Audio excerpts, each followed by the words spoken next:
In the year 10 AD, the Roman Empire stood as the preeminent power of the ancient world, its borders stretching from the windswept highlands of Scotland to the arid deserts of Syria.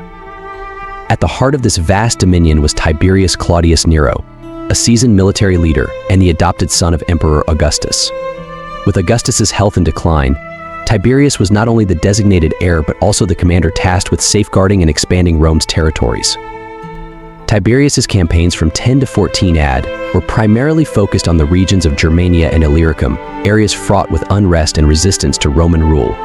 His mission was twofold: to suppress the rebellious tribes and to secure the frontiers of the empire against barbarian incursions. The Germanic tribes, emboldened by their knowledge of the dense forests and treacherous terrain, had long resisted Roman attempts at subjugation.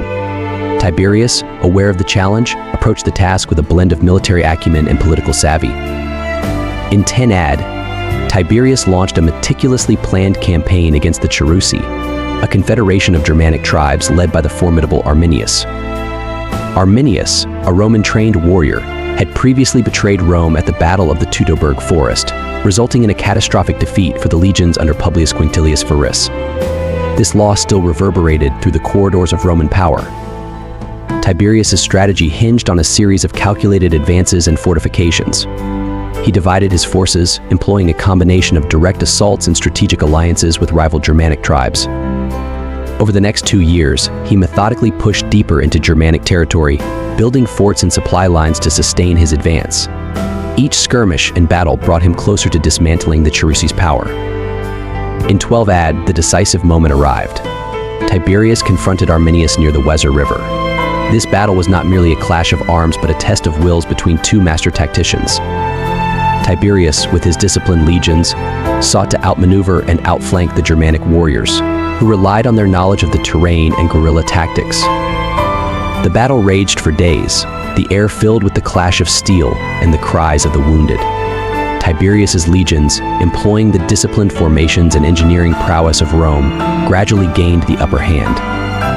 Arminius, despite his valor and strategic brilliance, was forced to retreat into the forest, his power significantly diminished.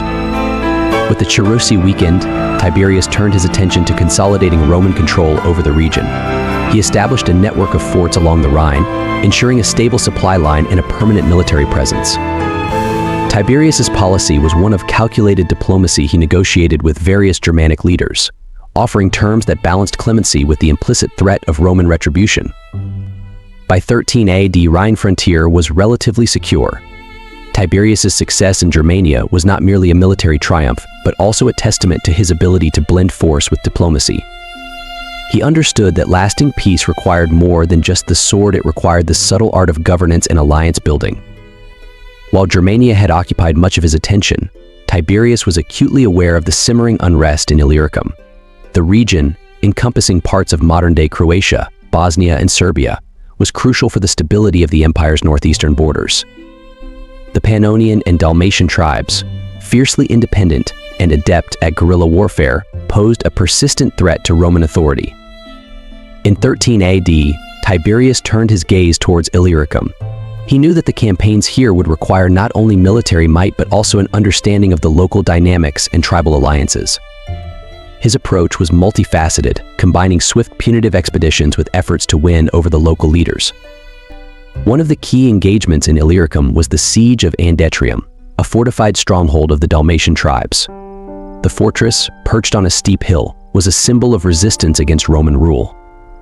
Tiberius recognized that capturing Andetrium would deal a significant blow to the morale of the rebels and demonstrate Rome's unwavering resolve. The siege, which began in late 13 AD, was a grueling affair. Tiberius's legions, skilled in the art of siegecraft, constructed an intricate network of trenches and siege engines. The defenders, however, were tenacious, launching daring sorties and utilizing the rugged terrain to their advantage. After several months of relentless pressure, the Roman legions breached the walls of Andetrium. The ensuing battle was fierce, but the discipline and organization of the Roman forces eventually prevailed. The fall of Andetrium marked a turning point in the campaign, leading to the gradual pacification of the region. By the end of 14 AD, Tiberius had achieved a remarkable degree of success in both Germania and Illyricum. His campaigns had not only expanded the boundaries of the empire, but also reinforced the stability of its frontiers. The victories earned him the loyalty and admiration of his legions, as well as the respect of the Senate and the Roman populace. However, Tiberius's triumphs were not solely his own. They were part of the larger legacy of Augustus's reign. As Augustus's health continued to decline, Tiberius prepared for the inevitable transition of power. In August of 1480, Augustus passed away, and Tiberius ascended to the imperial throne. The campaigns of Tiberius from 10 to 14 AD were more than just military conquests. They were a testament to his leadership and strategic vision. His ability to blend military prowess with diplomatic acumen laid the groundwork for a stable and prosperous empire. The forts and roads constructed during his campaigns facilitated trade and communication, binding the diverse provinces of the empire together. Tiberius's reign, which began with these successful campaigns, would be marked by a complex legacy. He was a ruler who understood the burdens of power and the delicate balance required to maintain an empire. The lessons he learned on the battlefields of Germania and Illyricum would shape his policies and decisions as emperor, guiding Rome through a critical period of its history. As Tiberius took the mantle of emperor, he carried with him the experiences and triumphs of his campaigns, knowing that the strength of Rome lay not just in its legions, but in the enduring spirit and resilience of its people. The death of Augustus in 14 AD marked a new chapter for the Roman Empire, now under the rule of Tiberius. Among the many military challenges faced by Tiberius was the continued unrest in the Germanic territories east of the Rhine. The catastrophic defeat of Varus at the Battle of Teutoburg Forest in 9 AD had left a deep scar on Roman pride and had lost 3 entire legions. It fell upon Germanicus, a talented general and the adopted son of Tiberius, to restore Roman honor and stability in Germania. In 14 AD, Germanicus was appointed to command the legion stationed on the Rhine. The situation was tense. The tribes of Germania were emboldened by their victory over Varus, and the Roman legions were demoralized. Germanicus, however, was determined to avenge the earlier defeat and reassert Roman dominance. Germanicus began his campaign by addressing the unrest within his own ranks. The legions stationed in Germania had become mutinous upon hearing of Augustus's death, demanding better pay and conditions. Germanicus skillfully managed to quell the mutiny through a mix of diplomacy and force, even involving his family to evoke loyalty among the troops. This successful resolution allowed him to refocus on the external threat posed by the Germanic tribes. In the autumn of 14 AD, Germanicus launched a series of rapid strikes across the Rhine, targeting the Marsi tribe. This campaign aimed to demonstrate Roman might and disrupt any plans the Germanic tribes had to unite against Rome. Germanicus's forces devastated Marsi villages, killing and capturing many, which served as a brutal reminder of Roman power. With the onset of spring in 15 AD, Germanicus initiated a more ambitious campaign aimed at the heart of the Germanic resistance. He planned a 3-pronged attack advance on the Cherusci. The primary objective was to confront Arminius, the chieftain of the Cherusci, who had masterminded the Teutoburg ambush. River expeditions using the Roman fleet, Germanicus aimed to secure control over the waterways, crucial for rapid movement and supply lines. Cavalry operations. A mobile cavalry force was designated to pursue fleeing Germanic forces and provide swift support where needed. In the summer of 15 AD, Germanicus's legions moved towards the Weser River. The advance was methodical, with engineers constructing bridges and forts to secure supply lines. Upon reaching the Weser, they encountered Arminius's forces. The ensuing battle was fierce, with both sides incurring heavy casualties. Germanicus's tactical acumen and the discipline of the Roman legions eventually prevailed, forcing Arminius to retreat. Following the battle, Germanicus led his forces on a scorched earth campaign, destroying villages and farmlands to undermine the Germanic tribes' ability to sustain a prolonged resistance. The Roman legions reached the site of the Teutoburg Forest disaster, where they buried the bones of their fallen comrades and erected a monument to their memory. This act was both a morale booster for the troops and a symbolic gesture of reclaiming lost honor. The Roman fleet, under the command of the experienced Admiral Caecina, played a crucial role in the campaign. It provided logistical support and conducted raids along the rivers. Meanwhile, the cavalry, led by Germanicus's cousin, Lucius Stertinius, executed rapid strikes against scattered Germanic bands, preventing them from regrouping. By the end of 15 AD, Germanicus had achieved significant victories. He had defeated Arminius in open battle, devastated the lands of the Marsi and Cherusci, and demonstrated Rome's ability to project power deep into Germanic territory. However, despite these successes, the Germanic tribes were not fully subdued. The terrain and guerrilla tactics employed by the Germans made a complete conquest challenging. The campaigns of 14 to 15 AD bolstered Germanicus's reputation as a military leader. His troops admired him for his bravery and leadership, and he became a celebrated figure in Rome. The Senate awarded him a triumph for his achievements, a rare honor that reflected the high regard in which he was held. However, the campaigns also highlighted the difficulties of subduing Germania. The Roman Empire would continue to face challenges in the region, and the dream of fully incorporating it into the empire would remain elusive. Germanicus's efforts laid the groundwork for future operations, but they also underscored the resilience and determination of the Germanic tribes. Germanicus's campaigns had a lasting impact on Roman military strategy and policy. They demonstrated the need for a flexible approach when dealing with the Germanic tribes and the importance of securing stable supply lines and reliable intelligence. The campaigns also served as a reminder of the limits of Roman expansion and the complexities of frontier warfare. In conclusion, the campaigns of Germanicus in 14 to 15 AD were a critical period in Roman military history. They represented a determined effort to avenge a humiliating defeat and restore Roman prestige. Through his leadership, Germanicus achieved significant victories, but the ultimate conquest of Germania remained a formidable challenge for the Roman Empire. The Battle of the Long Bridges, which took place in 15 AD, was a significant and dramatic confrontation during the Roman-Germanic Wars. The battle saw the Roman Empire, under the command of Germanicus, clashing with the Germanic tribes led by Arminius. It was a key event in the larger context of the struggle for control over the territories across the Rhine River. The seeds of the battle were sown years earlier, in 9 AD, when Arminius, a chieftain of the Cherusci tribe and a former Roman ally, orchestrated the devastating ambush known as the Battle of the Teutoburg Forest. This ambush annihilated 3 Roman legions and significantly weakened Roman influence east of the Rhine. In response, the Romans sought to reassert their dominance over the region. In 14 AD, following the death of Emperor Augustus, his successor, Tiberius, dispatched his adopted son Germanicus to conduct a series of campaigns to subdue the Germanic tribes and restore Roman honor. Germanicus, a talented and ambitious general, launched several punitive expeditions across the Rhine, successfully defeating various Germanic groups and recovering 2 of the 3 lost legionary eagles. By 15 AD, Germanicus had prepared for a decisive campaign deep into Germanic territory. He planned to advance through the dense Teutoburg Forest, which had been the site of the earlier Roman disaster. To facilitate this advance and secure a reliable supply line, Germanicus ordered the construction of a series of long wooden bridges across the marshy terrain and river tributaries. These bridges were crucial for moving troops and supplies through the difficult terrain. They were ingeniously constructed with timber and supported by piles driven deep into the marshy ground, making them sturdy enough to bear the weight of Roman legions, cavalry, and wagons. Arminius, aware of the Roman movements and familiar with the terrain, devised a plan to trap Germanicus and his forces. He aimed to use the Romans' own bridges against them by luring them into a vulnerable position and launching a surprise attack.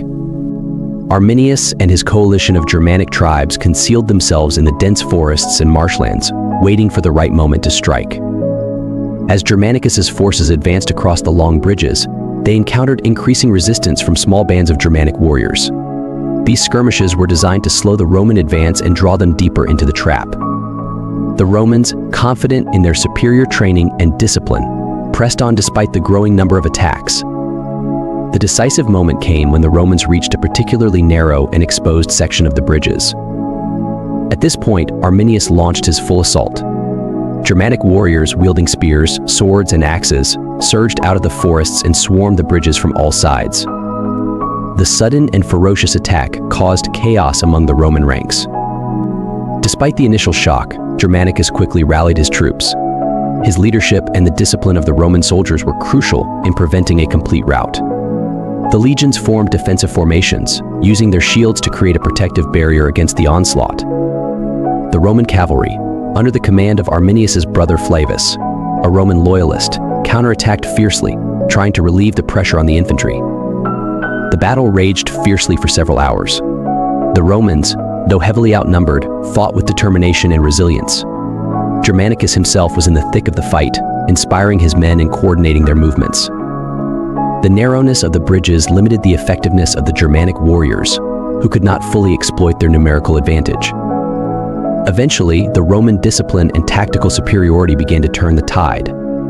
Germanicus ordered a strategic withdrawal, using coordinated maneuvers to pull his troops back across the bridges while maintaining their defensive formations. The Romans managed to extricate themselves from the trap without suffering a catastrophic defeat, but they incurred significant casualties. The Battle of the Long Bridges was a tactical stalemate but a strategic victory for the Romans. Germanicus had demonstrated his ability to confront and survive the ambush tactics of Arminius. Following the battle, Germanicus continued his campaign, eventually achieving a series of victories that forced the Germanic tribes to temporarily retreat. However, the overall strategic objective of permanently subduing the Germanic tribes remained elusive. The terrain and the fierce resistance of the local populations made it clear that a prolonged occupation would be costly and challenging. Consequently, in 16 AD, Germanicus was recalled to Rome, and Tiberius decided to abandon plans for further large-scale invasions of Germania. The Battle of the Long Bridges highlighted the complexities of warfare in the dense forests and marshlands of Germania. It underscored the difficulties faced by the Romans in projecting their power beyond the Rhine River. While Germanicus's campaigns restored Roman prestige and inflicted significant losses on the Germanic tribes, they also reinforced the limits of Roman expansion. In the grand narrative of the Roman-Germanic Wars, the Battle of the Long Bridges stands as a testament to the resilience and adaptability of the Roman legions and the enduring spirit of resistance among the Germanic tribes. The battle and the broader campaigns of Germanicus left a lasting impact on Roman military strategy and the geopolitical landscape of the region. The Battle of Idistaviso, fought in 16 AD, was a decisive confrontation between the Roman Empire, led by Germanicus, and an alliance of Germanic tribes under the leadership of Arminius. This battle was part of the larger Roman-Germanic Wars that followed the catastrophic defeat of the Romans at the Battle of Teutoburg Forest in 9 AD. After the humiliating defeat at Teutoburg Forest, where 3 Roman legions were annihilated by Arminius forces, the Roman Empire sought revenge and aimed to reassert its dominance in Germania. Emperor Tiberius appointed Germanicus, his adoptive son and a talented general, to lead the campaign. Germanicus embarked on a series of military campaigns in Germania from 14 to 16 AD, intending to recover lost ground and restore Roman honor. In the spring of 16 AD, Germanicus mobilized a substantial Roman force composed of 8 legions, auxiliary troops, and Germanic allies. He sought to lure Arminius into a decisive battle. The Roman forces crossed the Rhine River and advanced deep into Germanic territory, engaging in skirmishes and building fortifications to secure their supply lines. Arminius, aware of the Roman strategy, chose the battlefield carefully. He selected the plains of Idistaviso, located along the Weser River.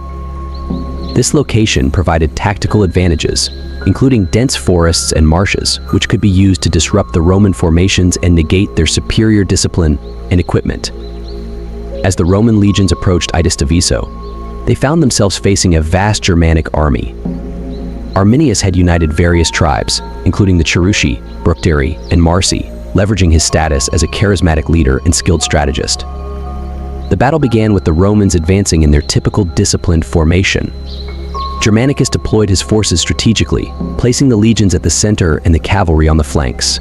The auxiliaries, including archers and slingers, were positioned to provide support.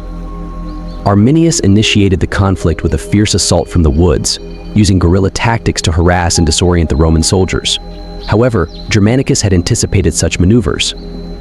He ordered his troops to maintain their formation and counterattacked with a disciplined and coordinated advance. The fighting was intense and brutal. Arminius and his warriors fought with ferocity, attempting to break the Roman lines. The dense forests and uneven terrain made the battle chaotic, with soldiers often engaging in close-quarter combat. Germanicus, leading from the front, inspired his men by demonstrating remarkable bravery and tactical acumen. As the battle raged on, the Roman discipline and training began to tilt the balance in their favor. Germanicus cavalry executed flanking maneuvers, attacking the Germanic warriors from the sides and rear. The Roman legions, holding their ground, steadily pushed forward, inflicting heavy casualties on the enemy. Arminius, realizing the tide was turning against him, tried to rally his forces for a final stand. Despite his efforts, the cohesion of the Germanic tribes began to falter under the relentless Roman pressure. Germanicus seized the opportunity and launched a decisive assault that broke the Germanic lines. The The Battle of Idistaviso ended in a decisive Roman victory. The Germanic forces were routed, suffering significant losses. Arminius managed to escape, but his power and influence were severely diminished. The victory at Idistaviso restored Roman prestige and demonstrated the effectiveness of Roman military strategy and discipline. In the aftermath of the battle, Germanicus continued his campaign, conducting further operations to consolidate Roman control and punish the Germanic tribes. However, despite his successes, Emperor Tiberius decided to recall Germanicus to Rome, possibly due to political jealousy or concerns about overextending Roman resources in Germania. The Battle of Idistaviso marked a turning point in the Roman-Germanic Wars. While it did not lead to the permanent conquest of Germania, it reasserted Roman strength and avenged the loss at Teutoburg Forest. The battle also solidified Germanicus' reputation as one of Rome's greatest military commanders. The battle and Germanicus' subsequent campaigns left a lasting legacy in Roman military history. They highlighted the challenges and complexities of warfare in the dense forests and rugged terrain of Germania. The confrontation also underscored the importance of leadership, discipline, and strategic planning in achieving victory. Arminius, though defeated, remained a symbol of resistance against Roman imperialism and a national hero among the Germanic tribes. His legacy persisted, influencing German national identity and pride for centuries to come. The Battle of Idistaviso thus stands as a significant episode in the annals of Roman and Germanic history, encapsulating the clash of two great cultures and the enduring struggle for dominance in the ancient world. The Battle of the Angrivarian Walls, fought in 16 AD, was a significant conflict between the Roman Empire, led by Germanicus, and the Germanic tribes under the leadership of Arminius. This battle marked a crucial point in the Roman efforts to subdue the Germanic territories east of the Rhine River, following the disastrous defeat of Varus in the Teutoburg Forest in 9 AD. After the catastrophic loss of 3 legions in the Teutoburg Forest, Rome was determined to avenge this defeat and reassert control over the Germanic territories. Germanicus, the adopted son of Emperor Tiberius, was given command of the Roman forces and tasked with leading campaigns into Germania. In the years leading up to the battle, Germanicus conducted a series of campaigns to weaken the Germanic tribes. He achieved several victories, including the recovery of 2 of the 3 lost legionary eagles from the Teutoburg Forest. These campaigns built up to a climactic confrontation intended to decisively break the power of the Germanic tribes. The Angrivarian Walls, a fortification in the territory of the Angrivari tribe, a branch of the Cherusi, were chosen by Arminius as the site for his defensive stand. These walls were natural earthworks, possibly reinforced with wooden palisades and situated in a strategic location that provided a strong defensive advantage. The Roman army Germanicus commanded a large and well-equipped force, estimated at around 80,000 men. This included legions, auxiliary troops, and cavalry. The Romans were disciplined, experienced, and heavily armored, with superior siege equipment and artillery. The Germanic tribes Arminius, a former Roman auxiliary officer who had turned against Rome, led a coalition of Germanic tribes. His forces were primarily composed of light infantry, skilled in guerrilla tactics and familiar with the dense forests and difficult terrain of their homeland. The battle began with the Romans advancing towards the Angrivarian Walls. Germanicus deployed his legions in a disciplined formation, with auxiliary units and cavalry on the flanks. The Romans approached the Germanic fortifications under a hail of javelins and arrows from the defenders. Germanicus ordered his artillery to bombard the walls, causing significant damage and creating breaches.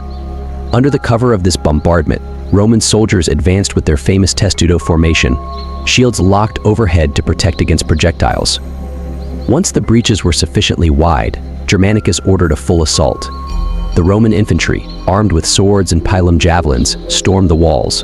Fierce hand-to-hand combat ensued, with the Germans fighting tenaciously to repel the invaders. Arminius, a charismatic and skilled leader, personally led his warriors in the defense, rallying them with his presence and tactical acumen. The Romans, however, were relentless. Their superior discipline and heavy armor gave them an edge in the close-quarters combat. Slowly but surely, they began to push the Germans back from the fortifications. As the battle raged on, Germanicus employed a strategic maneuver that turned the tide. He sent a contingent of cavalry to flank the Germanic position, attacking from the rear and causing chaos among the defenders. At the same time, a coordinated assault on the weakened sections of the wall created multiple points of breakthrough. Realizing the precariousness of their situation, Arminius ordered a tactical withdrawal to preserve the core of his forces. The Germans retreated into the dense forests, where they could better utilize their knowledge of the terrain and continue their guerrilla resistance. The Battle of the Angrivarian Walls was a hard-fought victory for Germanicus. The Romans succeeded in breaking through the Germanic fortifications and inflicted significant casualties on the enemy. However, the elusive nature of the Germanic tribes meant that a decisive, war-ending victory remained out of reach. Germanicus's campaign in Germania continued for another year, achieving several more victories but never fully subjugating the region. In 17 AD, Emperor Tiberius, wary of overextending Roman forces and recognizing the difficulty of pacifying Germania, recalled Germanicus to Rome. The region east of the Rhine was eventually abandoned as a goal of Roman conquest, marking a strategic withdrawal that acknowledged the limits of Roman power. The Battle of the Angrivarian Walls is remembered as a testament to the determination and resilience of both the Roman military and the Germanic tribes. Germanicus's efforts to avenge the Teutoburg Forest massacre and his subsequent victories bolstered Roman morale and restored a measure of honor to the empire. Conversely, Arminius's leadership and the continued resistance of the Germanic tribes ensured that their homeland would remain free from Roman rule. In the broader scope of history, this battle exemplified the clash between the Roman Empire's ambition and the fierce independence of the Germanic peoples, setting the stage for the complex and often tumultuous relationship between Rome and the barbarian tribes that would shape the future of Europe. The year was 16 AD, and the Roman Empire was at the height of its power, its borders stretching from the deserts of Africa to the forests of Germania. The clash between the Romans and the Germanic tribes, however, was far from over. This year marked a significant chapter in the ongoing struggle for dominance between two formidable leaders, Arminius, the chieftain of the Cherusei, and Germanicus, the esteemed Roman general. Arminius, also known as Hermann, was a former Roman ally and a member of the Cherusei tribe. He had been educated in Rome and served as an officer in the Roman auxiliary forces, gaining deep insights into Roman military tactics. However, his loyalty shifted dramatically after witnessing the subjugation of his people by the empire. Arminius masterminded one of Rome's most humiliating defeats, the Battle of the Teutoburg Forest in 9 AD, where 3 Roman legions were annihilated. Germanicus, on the other hand, was a rising star in Roman politics and warfare. A member of the prominent Claudian dynasty, he was the nephew of Emperor Tiberius and had been given command of the Roman legions in Germania to avenge the Teutoburg disaster and reassert Roman authority over the region. In 16 AD, Germanicus launched a comprehensive military campaign against Arminius and his coalition of Germanic tribes. The campaign was meticulously planned, leveraging the might and discipline of the Roman legions, combined with a well-coordinated naval fleet. Germanicus sought to confront Arminius decisively, bringing the fight to the heart of Germania. The Romans, under Germanicus, engaged in a series of battles throughout the year. One of the most notable clashes was the Battle of the Weser River. Germanicus, with his legions, crossed the river to face Arminius. The Germanic tribes, using their knowledge of the terrain, initially put up fierce resistance. The battle was brutal, with both sides suffering significant casualties. However, the superior organization and discipline of the Roman legions eventually turned the tide. Arminius was forced to retreat, though not without inflicting considerable losses on the Romans. Despite the Roman victory at the Weser River, Arminius remained a thorn in Germanicus' side. The guerrilla tactics of the Germanic tribes made it difficult for the Romans to achieve a decisive and lasting victory. Germanicus continued his campaign, burning villages and securing Roman strongholds, but Arminius was elusive, continually rallying his people for counterattacks. For Arminius, the fight was deeply personal. He not only battled to free his homeland from Roman occupation, but also struggled with internal dissent among the Germanic tribes. His leadership was questioned, and the unity he had forged began to fray under the relentless pressure of Roman military operations. Germanicus, too, faced his own set of challenges. Although he won battles, the Roman Senate and Emperor Tiberius grew wary of his growing popularity and the potential threat he posed to the established order in Rome. His successes in Germania were seen with suspicion, and he was recalled to Rome in 17 AD, leaving the campaign incomplete. Germanicus was given a triumph upon his return, a grand celebratory parade through the streets of Rome, but the glory was bittersweet, knowing that Arminius and his rebellion remained unconquered. The The fate of Arminius and Germanicus symbolized the clash between the indomitable spirit of the Germanic tribes and the relentless ambition of the Roman Empire. Arminius continued to resist Rome for several more years until he was assassinated by rivals within his own tribe around 21 AD. His legacy as a symbol of Germanic resistance endured, celebrated as a hero who dared to defy Rome. Germanicus, although removed from the Germanic campaigns, remained a beloved figure in Rome. His untimely death in 19 AD, under mysterious circumstances, fueled rumors and speculations, with many suspecting foul play orchestrated by political rivals, possibly even Tiberius himself. The events of 16 AD and the campaigns of Germanicus left an indelible mark on Roman and Germanic history.